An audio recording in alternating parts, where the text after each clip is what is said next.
Brexit is still causing concern for the Netherlands despite Amsterdam's surge in recent weeks, as Dutch investors warn the UK's departure is not good for the country.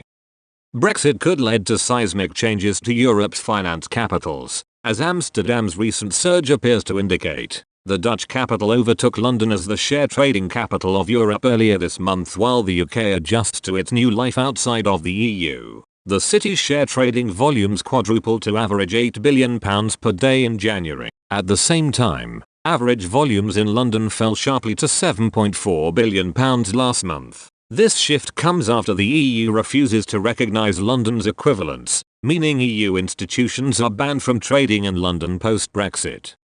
Prime Minister Boris Johnson and his government are hoping to regain regulatory recognition and bring European business back to Britain.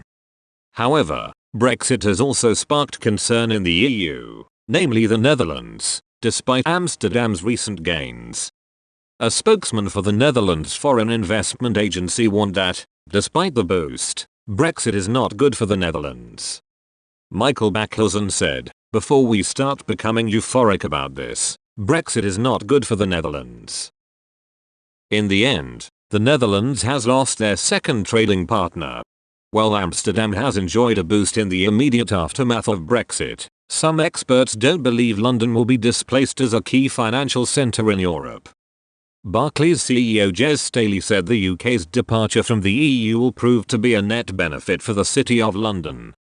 He said, "What London needs to be focused on is not Frankfurt or not Paris. It needs to be focused on New York and Singapore. There are some jobs that are going to Europe that otherwise would have been in the UK, but it's in the hundreds. Some amount of capital has moved, but London is still obviously the main centre for Barclays." Bloomberg commentator and former chief markets strategist at Haitong Securities in London, Marcus Ashworth, also highlighted that the EU still has a large stake in the city. He said, "Brussels is concerned that 3/4 of euro-denominated derivatives are traded and cleared in London, along with nearly half of euro currency trading.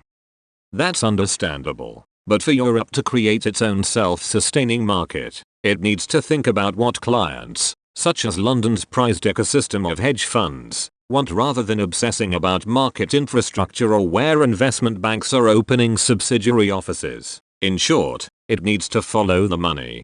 As the row over financial services continues between the EU and UK, Andrew Bailey, Governor of the Bank of England, urged Brussels to grant equivalence to the UK in a speech earlier this month.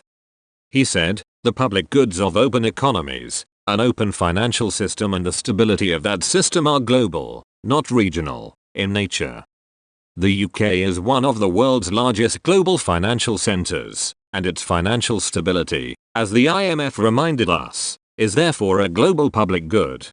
Nicholas Veron, senior fellow with the Brussels-based Bruegel think tank, told Yahoo Finance that he doesn't expect the EU to change tack.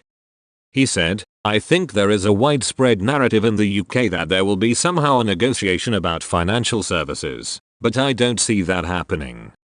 Equivalence, as the joint declaration, attached to the Brexit trade deal, made extremely clear, is not a negotiation. Equivalence is a unilateral decision,